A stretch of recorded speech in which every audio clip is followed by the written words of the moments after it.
Good evening दोस्तों, स्वागत है आप सभी का आपके अपने यूट्यूब चैनल मैथ्स कॉन्सेप्ट्स पर। आज का हमारा टॉपिक है दोस्तों जनहित याचिका, जिसे सामान्य तौर से हम लोग जहिया भी कहते रहते हैं। ज से होता है जन, ही से होता है हित, या से होता है याचिका, और एक इसका दोस्तों नाम है लोक हितवाद, और इसी को हम लोग इंग्लिश में पब्लिक इंटरेस्ट लिटिगेशन और शॉर्ट में PIL कहते रहते हैं। देखिए दोस्तों, हम लोग जो कि पहले इस क्लास की इम्पोर्टेंस को समझ लेते हैं। ये जो क्लास है दोस्तों आपकी UPSI के लिए है, और ये UPSI का ही आपका एक सिलेबस का पार्ट है छोटा सा। तो हमें जनहित याचिका उसमें पढ़ना पड़ेगा, और इससे संबंधित जो बनने वाला क्वेश्चन होगा, अगर हम लोग इसको सही से पढ़ लेते हैं तो वो क्वेश्चन हमारा सही हो जाएगा। देखिए दोस्तों, याचिका की बात की जाए दोस्तों कि याचिका क्या चीज़ होती है, तो याचिका दोस्तों न्यायालय में न्याय पाने के लिए ना लगाई गई अर्जी को हम लोग याचिका कहते रहते हैं। जैसे हमारे हमारे साथ कोई गलत काम हुआ है, अन्याय हुआ है, ठीक है, और उसके विरुद्ध हम लोग जो कि क्या करें, आवाज़ उठाएं न्यायालय में, तो न्यायालय में वही जो कि लगाई गई अर्जी को हम लोग याचिका कहते रहते हैं। याचिका दोस्तों दो प्रकार की होती है, एक सामान्य याचिका होती है और दूसरी होती है जनहित याचिका। तो सबसे पहले मैं दोस्तों सामान्य याचिका की बात कर रहा हूँ। सामान्य याचिका ऐसी याचिका होती है दोस्तों जिसमें कोई व्यक्ति अपने निजी, अपने खुद के हित के लिए दायर करता है, और याचिका दोस्तों कोई भी व्यक्ति दायर कर सकता है, ये भी आप खासा ध्यान में रखेंगे। दूसरी बात कहें दोस्तों जनहित याचिका, तो जनहित याचिका ऐसी याचिका होती है दोस्तों जिसमें होता क्या है कि एक बड़े वर्ग की भलाई के लिए इसे दायर किया जाता है, या फिर आप ऐसे कह सकते हैं लोगों का उसमें सामूहिक हित जुड़ा रहता है, ठीक है। अब अगली बात दोस्तों जनहित याचिका से कहें तो जनहित याचिका का हमारे जो है कि किसी भी एक्ट में इसका वर्णन नहीं है दोस्तों, और न ही भारत के संविधान में इसका वर्णन किया गया है। तो ये भी जो है कि एक इम्पॉर्टेंट पॉइंट है। दूसरी बात, अब देखा जाए कि जनहित याचिका का इतिहास क्या रहा है दोस्तों, तो जनहित याचिका आप कहें दोस्तों तो 1960 में शुरू हुई। कहाँ पर, तो अमेरिका में। और वहाँ पर शुरू होने का क्या कारण था दोस्तों, तो अमेरिका में शुरू होने का कारण था कि अमेरिका के जो शोषित वर्ग थे, पिछड़े वर्ग थे, दबे कुचले वर्ग जो थे, जो लोग थे, उनको न्याय दिलाने के लिए इसकी शुरुआत हुई, ठीक है। और वहाँ पर इस याचिका को दोस्तों ना सामाजिक कार्यवाही याचिका नाम दिया गया था, ये भी हमें ध्यान में रखना होगा।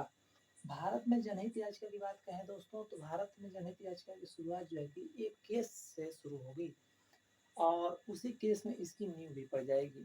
तो मामला था दोस्तों 1976 में एक मुंबई कामगार सभा वर्सेस अब्दुल थाई, इसी मामले की हियरिंग कर रहे थे VR कृष्ण अय्यर, जो कि भारत में उस समय न्यायमूर्ति थे।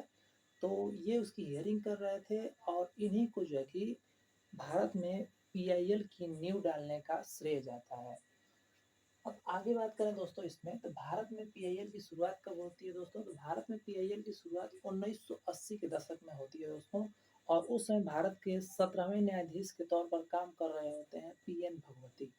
तो PN भगवती को भारत में जो क्या कहता है, PIL का जनक कहा जाता है। इसके बाद अगर दोस्तों बात की जाए भारत में PIL की जननी किसे कहते हैं, तो भारत में PIL की जननी दोस्तों एक महिला वकील हुआ करती थी, पुष्पा कपिला हिंगोरानी, जिनका जन्म जो कि केन्या में हुआ, केन्या की राजधानी नैरोबी में, ठीक है।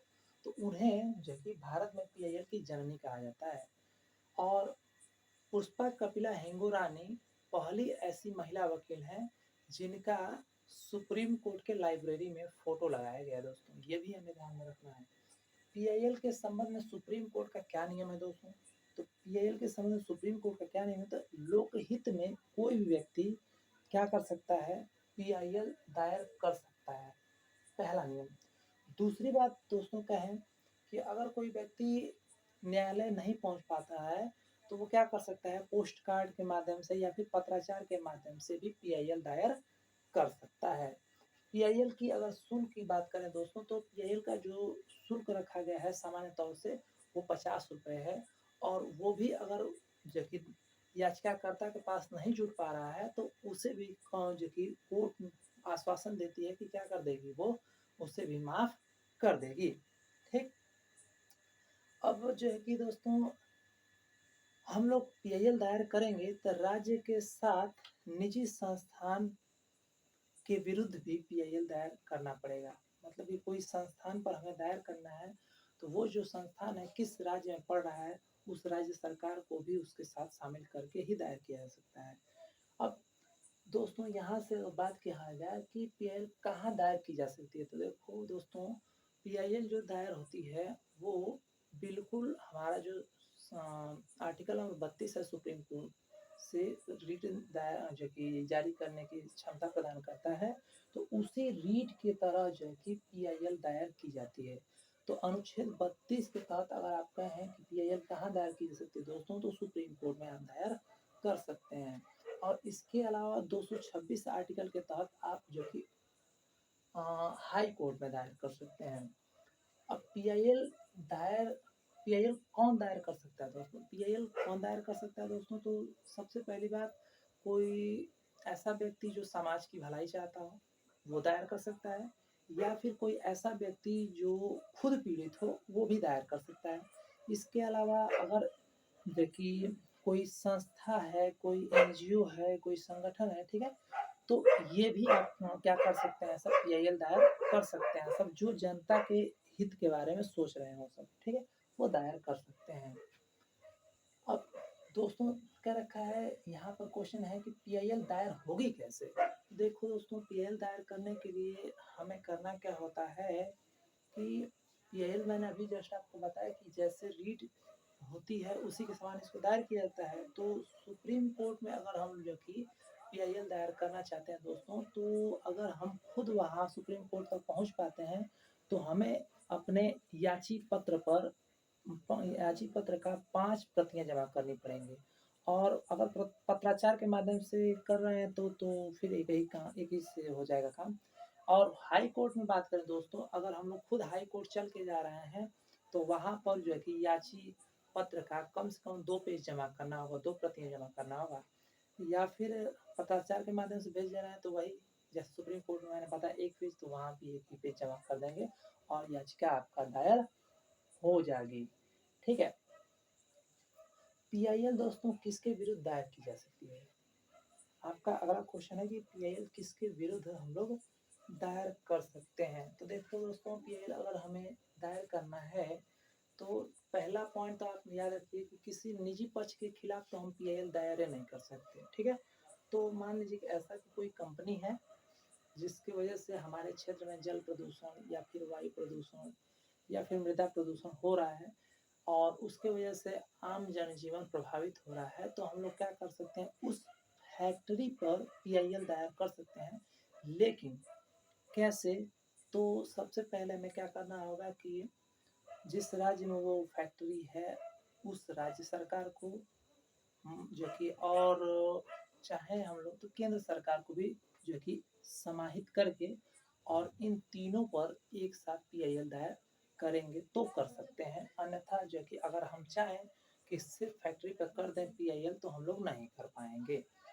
अब दोस्तों, अगली बात की जाए कि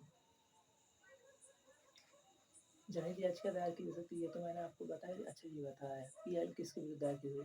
अब जनहित याचिका दायर की जा सकती है, तो देखिए दोस्तों, जनहित याचिका दायर कैसे की जा सकती है? तो सबसे पहले बात है दोस्तों कि जनता के हित में, लोक हित में जो कि हम लोग जो कि पीआईएल दायर कर सकते हैं। जैसे मान लीजिए कोई कारखाना है, प्रदूषण फैला रहा है, गरीबों का शोषण हो रहा है, ठीक है? या फिर सरकार की कोई ऐसी योजना है, चाहे अब सरकार ने केंद्र सरकार हो चाहे राज्य सरकार हो, इसकी कोई भी ऐसी योजना है जिसकी वजह से आम जनजीवन क्या हो रहा हो, परेशान हो रहा हो, तो उनके विरुद्ध हम लोग क्या कर सकते हैं, याचिका दायर कर सकते हैं। इसके अलावा अगर हमारे किसी मौलिक अधिकार का हनन हो रहा हो, तो भी हम लोग याचिका दायर कर सकते हैं। एक क्वेश्चन यहाँ पे है दोस्तों कि जनहित याचिका का आधार क्या है? तो देखिए दोस्तों, जनहित याचिका का जो आधार है दोस्तों, वो है सोशल इंजीनियरिंग नाम का एक ठो वर्ड आता है, सोशल इंजीनियरिंग। खासा वर्ड जो कि आप ध्यान रखिएगा। ये जो सोशल इंजीनियरिंग है, इसमें मतलब आपको बस इतना ध्यान रखना है कि इसमें समाज की बात होती है सोशल इंजीनियरिंग में, ठीक है। तो क्वेश्चन पूछेगा एक जनहित याचिका का आधार क्या है, तो सोशल इंजीनियरिंग या फिर समाज की बात, ठीक है। ये इसका मतलब होता है। एक क्वेश्चन हम लोगों का ये है दोस्तों कि जनहित याचिका की शुरुआत जो कि अ, किसमें ढील देकर की गई, तो हम लोग ध्यान रखेंगे लॉकस स्टडी, लोकस स्टडी करके स्टैंडी, लोकस स्टैंडी में जो कि थोड़ा बहुत बदलाव करके और जनहित याचिका हमारे यहाँ शुरू की गई दोस्तों। अब जनहित याचिका दायर करने के लिए कुछ केसेस को हम लोग समझ रहे हैं दोस्तों। जैसे अगर उस तरीके के मामले बने तो हम लोग जनहित की याचिका दायर कर सकते हैं। जैसे मान लीजिए कि हमारा कोई रास्ता है और उस रास्ते पर रोशनी नहीं है, तो अब रोशनी नहीं है तो रात में चलने में दिक्कत होगी दोस्तों जनता को, तो उसके लिए हम लोग दायर कर सकते हैं। इसके अलावा देखिएगा, अगर हम लोग कहें तो हमारे क्षेत्र में जो है कि रातों को जो है कि बहुत तेज आवाज़ में लोग अपना गाना बजाना करते हैं, तो उसके विरुद्ध भी हम लोग कर सकते हैं। ऐसा कोई मामला लग रहा है तो ऊंची आवाज़ के लिए।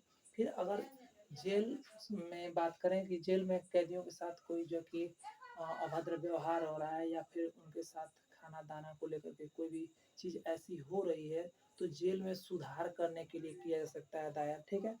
बंधुआ मजदूरी कहा जाए, बाल श्रम कहा जाए, इन सभी मामलों पर। इसके अलावा आप कहें सड़कों पर देखिएगा ढेरों सारे विज्ञापन करने के लिए होर्डिंग्स लगाई जाती हैं, ठीक है। तो उस होर्डिंग को हटवाने के लिए भी किया जा सकता है, ठीक। इसके अलावा कोई राजनीतिक भ्रष्टाचार हो रहा है। अब राजनीतिक भ्रष्टाचार क्या दोस्तों, जैसे मान लीजिए आपके क्षेत्र में कोई काम करने के लिए गवर्नमेंट का पैसा आया और जो कि उस पैसे को लोग मिल बांट के खा गए, तो ये राजनीतिक जो कि भ्रष्टाचार हो सकता है, ठीक है, राजनीतिक अपराध है, तो उसके विरुद्ध दायर किया सकता है। इसके अलावा फैक्ट्री का प्रदूषण मैंने आपको बता ही दिया, ठीक है। सरकारी कोई अधिकारी और अपने कर्तव्य का पालन सही से न कर रहा हो, ठीक है। तो इन सभी प्रकार के मामलों पर या फिर आप कहिए कि महिलाओं से समेत उत्पीड़न जो है कि बलात्कार, इन सब मामलों पर जो कि हम लोग क्या कर सकते हैं, पीआईएल दायर कर सकते हैं। अब दोस्तों पीआईएल अगर हम लोग दायर कर दे रहे हैं तो ये कोर्ट की जिम्मेदारी है, कोर्ट का अपना जो कि विवेक है कि वो उसको मानने को तैयार है कि नहीं, क्योंकि उसको भी ये लगना चाहिए कि इस पर मामला बन सकता है तो ही ना वो मानेगी। तो वो उसके ऊपर है कि वो जो कि आपके अ, याचिका से सहमत है कि नहीं, वो मना भी कर सकती है और सहमत भी हो सकती है, वो उसके ऊपर उसका विवेक है, ये ध्यान में रखिएगा। ऐसा नहीं है कि हम लोग पीआईएल दायर कर दिए तो सुप्रीम कोर्ट या हाई कोर्ट उसको मानने को तैयार हो जाएगी और केस चलने लगेगा, ऐसा भी नहीं है दोस्तों। तो उम्मीद करता हूँ दोस्तों जो है कि जनहित याचिका आप लोगों को अच्छे से समझ में आई होगी। अपना फीडबैक कमेंट बॉक्स में ज़रूर दें। थैंक यू दोस्तों।